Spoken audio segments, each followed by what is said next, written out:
What is going on, everyone? Anthony Drew Gary here, host of the How To Show, where we talk about optimizing life, money, and happiness one how to at a time.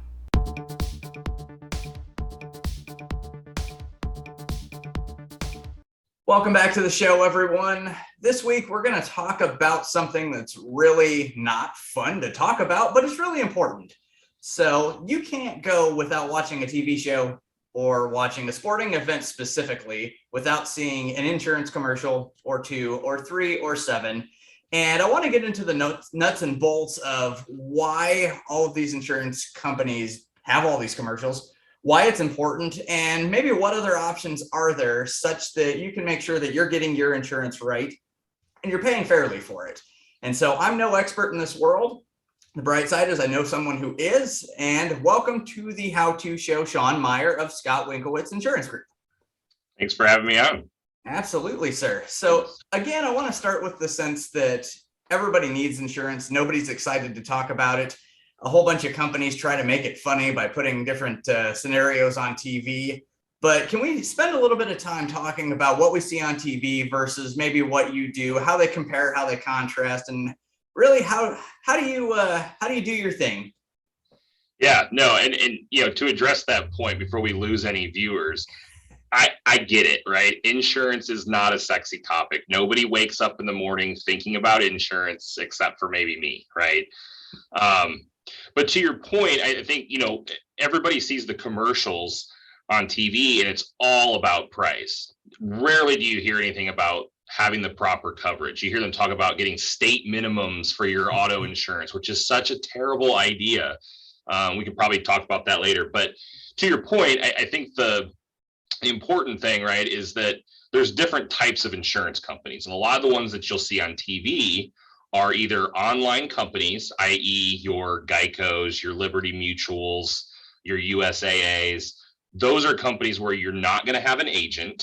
You have to call into a call center. So, Lord knows who you're going to get, how long they've worked there, if they know what they're doing or not. So you don't have an advocate for you. The other side is you have what's called like a captive or an exclusive company. And those are like your State Farms, your Allstates, your American Family Insurance. So you do have an agent. So the problem there is similar to the online companies. You don't have options, right? So if your rates go up for whatever reason, the market, you have an accident, a speeding ticket, a home claim, they don't have any options. They're just going to raise your rates. The only thing they can do is lower your coverages, terrible idea, or they're going to raise your deductibles. And many times they won't even really tell you. They'll just send you the quote and you see the price and go, oh, it didn't really change, so everything must be the same. Well, little do you know that you've lost certain coverages, or if you do have a claim, you're going to end up paying twice out of pocket, what you would have before. So we are the third type, which is an independent insurance company. So we don't work for any one insurance company that you see those commercials for. We partner with 7 companies, I guess 8 in a lot of cases. Kind of depends on the person's situation, but we partner with them. So we're running quotes with all of these partners. Imagine how long, Anthony, it would take you to go shop 7 or 8 companies to get quotes. It can be a longer process. It's going to be time consuming. They're all going to have questions. Or you come to somebody like me who works with those, you provide the information once, and we do all of the work and heavy lifting to find you not just the coverage you need, but the best price for that coverage. And that is exactly why I wanted to have this episode of the show, because you could, and I have in past lives, gone one by one to all of those different companies, plugging in the same information time and time again to get results that are maybe the same, maybe not, maybe a little bit of hiding the truth of to what I'm getting for what I'm paying for, with no advocate on my side. And so that's really why I wanted to break this down in such a way that you are the third option that, in my opinion, and probably truthfully, not a lot of people know about. And so you are the situation where I would get in touch with you, Shawn, and you, Shawn, would go on my behalf to 8, 7, however many companies it is that for my specific situation, and you're going to go and find what's best for me. Do I have that right? You are 100% correct. That is fantastic. And it's unfortunate that this isn't the way that it is for everybody. And so this is good that we're talking about this, because this can be of a benefit to really anybody, because again, anybody is eligible for insurance. And in most cases, it's a requirement for life. And so let's break that down a little bit farther. I think the first instance of somebody needing insurance most likely is you're going to get your driver's license, you're going to get a car. And Right. so let's break down. We're not going to get into the weeds necessarily, to the sense that nobody has a reason to call you, because we definitely want that to happen. But at a real high level, what are the handful of things that you're looking for just to make sure you're getting yourself in a good situation with your auto? Well, so in the state of Indiana, right, and this is going to vary state by state, and we do work and service people in the four surrounding states with Indiana, so we can help there too. But in Indiana, your minimum state coverages, so the law requires you to have a certain level, right? So in Indiana, they are 25,000 and 50,000. And what I mean when I say that is we're talking about bodily injury. So that's kind of what the insurance company will classify a policy as, right? So what that means is 25,000 per person, and then up to 50,000 per accident. So if you were the at fault person in an accident, right? So you hit me, Anthony, and I have $25,000 worth of damage, bodily injury, medical bills. Mm-hmm. Your policy will pay, up to that 25,000. However, right, 25,000 doesn't go very far in the medical world these days. So if my injuries were 50,000, which is not out of the realm of possibility, right, that means the insurance covers 25 because it's per person. Yes, it's up to 50,000 for the accident, but that's talking about if there's multiple people. So it's still only going to cover 25,000, and then everything over that, which you're 25,000 short now, is coming out of your pocket. That is the primary function of auto insurance, is to protect you from the harm that you do to somebody else. That is correct. And that's an interesting way to split that up. Protecting you from the harm that you can do. That's incredible. Glad we have something like that, because, things happen. And so we've got the damage that you can do to another person. You've also got the damage that you can do to other people's property, right? Is that how this gets broken out? Basically, yeah, you have your bodily injury and then your property damage. And then you also have, if you're the at-fault person, there's damage to your vehicle, that's when your deductibles would kick in, because your deductibles don't apply when you hurt someone else. The insurance is there. That's what it's there for, is to cover that. So you're not coming out of pocket for that, again, unless it exceeds your limits, which is why state minimums is a terrible idea. But the deductibles apply when you're at fault and there's damage to your vehicle. So you have a collision deductible, or if, let's say, you ran into a deer, or there was vandalism or hail damage to your car. That's what's called a comprehensive claim, or an everything other than collision is what they're calling it now. So you have two different types of deductibles, and those would apply in those instances. And that's going to basically help take care of your stuff when you're at fault. Again, if you're not, you're going to file through the other person's insurance if possible. Yeah, so I think the important takeaways from this are you want to make sure that you have enough coverage to cover the events that are unforeseen from a damage standpoint. But then I want to spin this a little bit in a different direction, in the sense that let's say you're leasing a car, let's say you're buying a car, but you don't own it outright. Protecting basically the lien holder in that situation, in the instance that, again, you've got a lease, you're going to lease that car for 3 years, but you need to make sure you're covered such that if you total that car, you aren't upside down with the automaker. How do you work through that part? It's a simple added coverage that we put on. Typically, we'll only, like, if it's a lease, right, you'll do it for the term of the lease typically. But if it's like a brand new purchase, usually the first year, 2, maybe 3, depending on how expensive a vehicle it is. But it's just called gap coverage, is what people know it as. And it's meant to close the gap between what the car is worth and what you still owe. Because as we know, you drive it off the lot, you lose a lot of value. So your $30,000 vehicle may now only be worth 20,000, but you still owe 28. So this covers the difference, because the rule of thumb in insurance is the bank always wins. They're going to get their money. So this helps make sure that you're not coming out of pocket for that $8,000, that insurance is there to cover it for you. Yeah, and I just think that that's noteworthy in the sense that if you have debt on your vehicles or you're leasing a vehicle, you've got to make sure that you're able to make that right with the bank, because people may find themselves in a situation where they've wrecked a $20,000 vehicle and maybe they don't have $20,000 in their checking account. Not a great situation to be in, but that's a situation that Shawn can help with. So Absolutely. So I think we've covered the high and the heart of why insurance is important to you to protect others. But let's talk about a situation for a minute where somebody hits you in the parking lot or in line at the stoplight, and then they drive away. You're not at fault, but the folks on the other end maybe aren't doing things the way they're supposed to be doing them.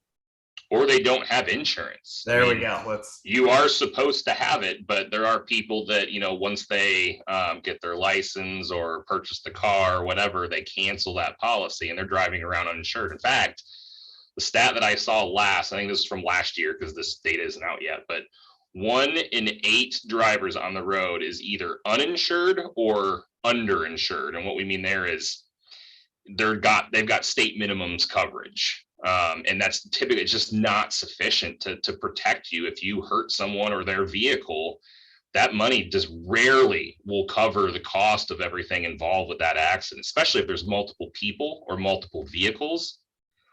It's just not happening. So we will always quote people like the 100, 300 level as a starting point, unless they have higher limits. But yeah, in terms of the uninsured, underinsured motorist, that is coverage that we just add as a standard practice. It's just kind of what we do because we don't recommend people not have it. And what that does, of course, you could still file through your own insurance and you'd have to pay your deductibles. But this coverage is there to make sure that if they don't have insurance, that you also have those same coverages in place in that instance. You can have deductibles with that coverage in certain cases to help keep the premium down, but in many cases you can set up where you don't pay a deductible at all. And if it gets filed through that, then that claim won't have the same impact on your record. So it's not going to raise your rates as much because that's insult to injury, right? Like somebody hits you, they don't have coverage. You didn't have the uninsured motorist coverage. So you have to file a claim through your own insurance and they hit you later because they're going to raise your rates for having that claim. So carrying this coverage, again, inexpensive to add it on to your policy. And it just keeps you fully protected. All right. So to recap all that, we've got auto insurance so that we can protect those around us, so that we can protect the bank, so that we can protect ourselves from those around us. Because as Shawn just said, if you are in a 4-way stop in traffic, the odds are somebody that you can see is underinsured. That's frightening. Absolutely frightening. It really is terrifying. And so people like Shawn can help you with this. So we're going to do a little bit of a pivot away from the car. We're going to go to the house now. And within the house, we'll also talk about the instance of if you don't own your house and you have some sort of renter's policy. Maybe we'll start with that. If you're renting an apartment or you're renting a house, what do you want to do to make sure that you're taking care of yourself in that instance? Get a renter's policy. It's so funny because I remember being there myself, right? Like it's typically, not in all cases, right? There's plenty of people of all ages that rent, but what we see the most when we get requests for it are younger individuals. And I mean people between 18 and probably 35 years old, right? And so they're renting, they're trying to cut their costs, why they haven't purchased the house, right? Because they haven't saved up for it yet, potentially. And they just don't want another bill to pay. They're trying to make it by and they're pinching pennies. Look, we're talking about a policy that may cost anywhere from, I would say $200 is just a safe range, somewhere in that neighborhood. I just issued one today for somebody that was $132. So, it depends on your situation, where you live, how much coverage you want. But ultimately, the apartment community or the person's house that you're renting from, they're going to cover the structure. But this is to protect your belongings, because I'm telling you right now, no property owner is going to cover and then pay for your belongings if the house burns down. That's on you. So this is to make sure that you don't completely lose everything. We're talking furniture, appliances, clothes, just anything that you own. It helps protect that. So we get you some coverage for that.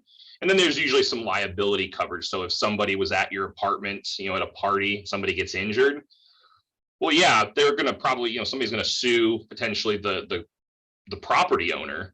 But this is America. We sue for everything and anyone. So they're going to sue you too, because it was your apartments that they came to. So this gives you some coverage for, to protect yourself from that too. Yeah, absolutely. And so we covered what was in my mind the main thing to hit on for renters insurance is that if for whatever reason the apartment or the house that you're renting catches fire, the highest likelihood that I can think of says that you are on the hook for your own belongings in your own space. So if you have anything of value that you can't replace out of pocket, you may want to consider renters insurance. So yeah, and like you said, if you think about it, right, that $132 policy, I mean, a lot of people are going to pay that just in full. But if you have to do monthly payments, I mean, we're talking about like what, $12 a month. Yep. I mean, it's foregoing a coffee a couple times a month to pay for this. So it's well worth it for the amount of coverage that you have to protect yourself.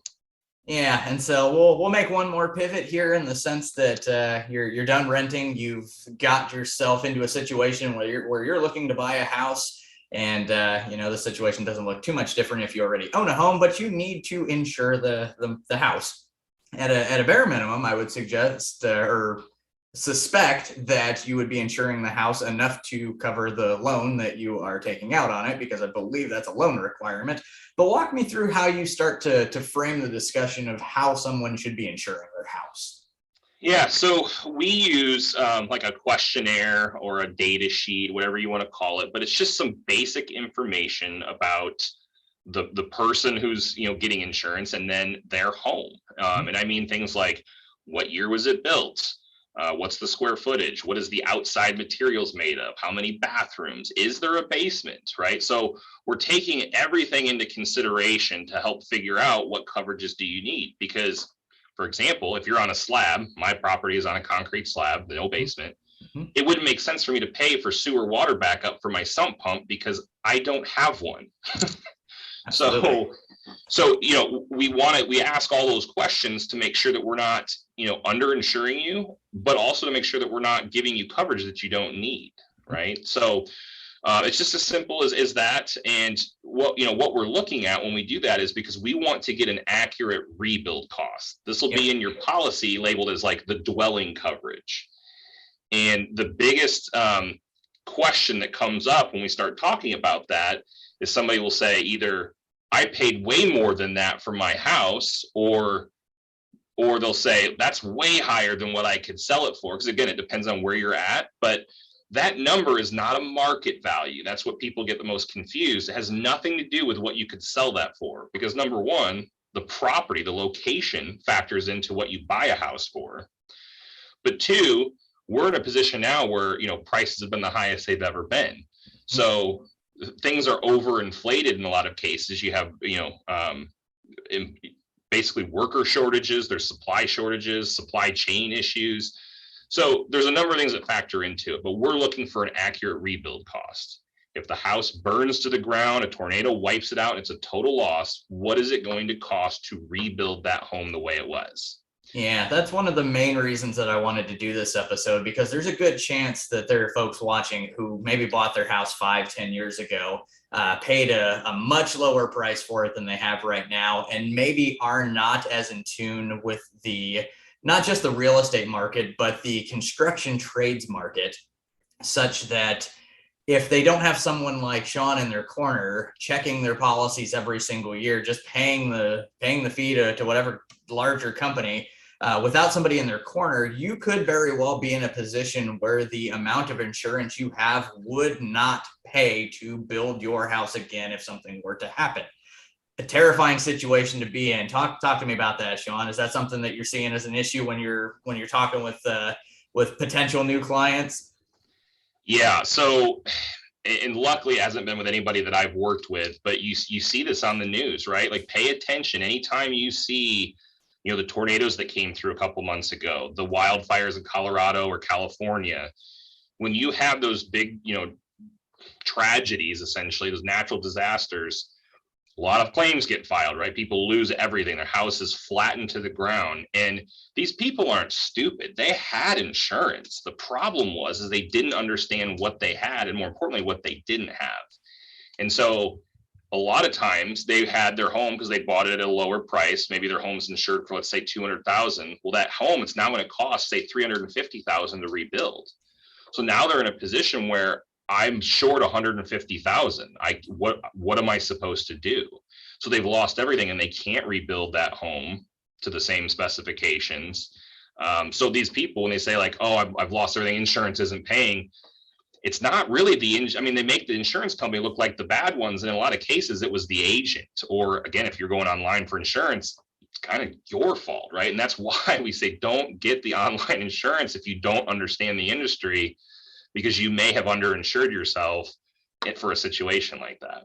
Yeah, and that frames this the exact way that I wanted to frame it. If you heard what Shawn just said, and the thought of being $150,000 short if your house were to ever burn down is a red flag or a scare to you, it probably should be, first of all. But second of all, that means that you might want to talk to somebody like Shawn to make sure that you're not in that situation. And furthermore, if you're reading through your insurance docs or whenever you got your policy, if there's something in there that you did not understand at the time, because there was nobody in your corner advocating for you, now is as good a time as any to be talking to someone like Shawn. And so let's break this down, Shawn. For somebody like me, I own a car, I own a house. For me to reach out to you to compare my situation now to what my situation could be if I were to work with you, how much does that cost me? A whopping $0. Okay, that is what I thought. Wanted to make sure that we covered that and got that on the record, that it costs nothing to work with somebody like Shawn. And in fact, in most instances, I've seen, Shawn's very active on his social marketing, that he is saving folks hundreds, if not thousands of dollars per year across multiple lines. And so it's a good instance to remind yourselves that, if your method of getting insurance is punching a couple of keys on your keyboard, you're probably leaving something out of the thought process that somebody like Shawn, who is trained in this world, can help you with. And by the way, he just said he'd do it for free. And so that's the beauty of working with us, right? Is we don't work for the insurance companies, but they pay us for selling their policies. But they also know, because we work with multiple, that if they don't treat our customers right, we can take them to one of our other partners. So we have a lot of leverage that the average consumer doesn't have, or that the average company doesn't have, because we can work with multiple companies. So they pay us, right? Mm-hmm. Like you are only going to pay for your premium each month or in full for the year, if that's how you do it. But you pay for the insurance. We get paid by the insurance companies down the road. So it costs you nothing to work with us. Really, the only cost involved is your time, and it's very little time. We're talking maybe an introductory 5-minute phone call just so I can get some information. I have you fill out a form. It'll take you 5-10 minutes tops. And then when I send it out to you, I'm not just going to send you the quote, say, what do you think? We're going to jump on the phone and we're going to talk about it, because there are several things that we do differently than other companies. And that doesn't mean that it necessarily costs you more, right? It's just things that you should have that companies, they'll do the bare minimum, and it's not the right way to do it. And we like to do things the right way. And by the way, the other benefit that I think separates our company specifically is that we don't just do this the first time. We're going to do this every year. Okay. We don't just run pull a renewal quote and send it out. I'm actually going to take the time to rerun quotes with all of our partners, because things change. Your life changes. You add kids, you add vehicles, you take away vehicles, whatever the case may be. There's a lot of things that can cause changes that might qualify you for different discounts. So we want to rerun those, because we want you to have the peace of mind that you're in the best spot. And if we find that there's something better out there for you, well, we should get you moved over to that. Yeah. So what you're telling me is that I could go and punch some keys on a keyboard and get a non-competitive quote one time that'll never get followed up on, or I can work with you and you can quote me through multiple different companies and then do it again the following year and the following year to make sure that they're remaining competitive. Absolutely. It's the right thing to do. Sounds like a winner to me. So I'm really glad that we had this discussion, Shawn, to break down why it makes sense to work with somebody like you. And you're a smart guy, so I want to invite you, if you don't mind, for a handful of rapid fire questions known as the how-to cues. Let's do it. Fantastic, Shawn. Number one, what is the best book that you've read in the last 12 months?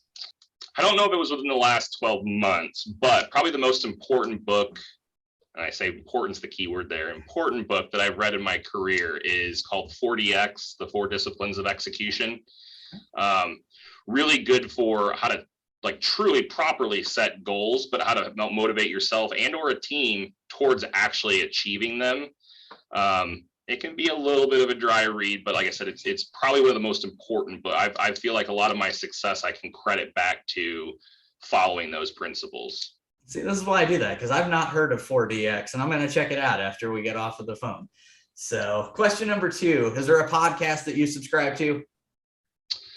I don't subscribe to any. I listen to some random ones here and there, but the one that I'm getting ready to start, kind of some of us here at the office are going to do together, is one of like Tony Robbins, like Mastering Influence. So we're going to do that one together just to kind of keep ourselves fresh and sharpen that saw as far as our skill sets. There we go. All right. On your phone, what is one app that you cannot live without?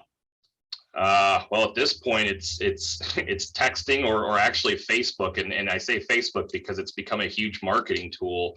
I'm sure a lot of my friends and family get annoyed by all of my insurance posts, but I'll tell you what, those posts generate an additional probably 3 to 4, maybe 5 new clients every month. Somebody, finally says, man, I need to get new insurance. I've seen all of Shawn's posts. I'll just call him. So it works. And so for my livelihood, but just in general, just being able to text people is the app I use the most. Yeah, I'm with you.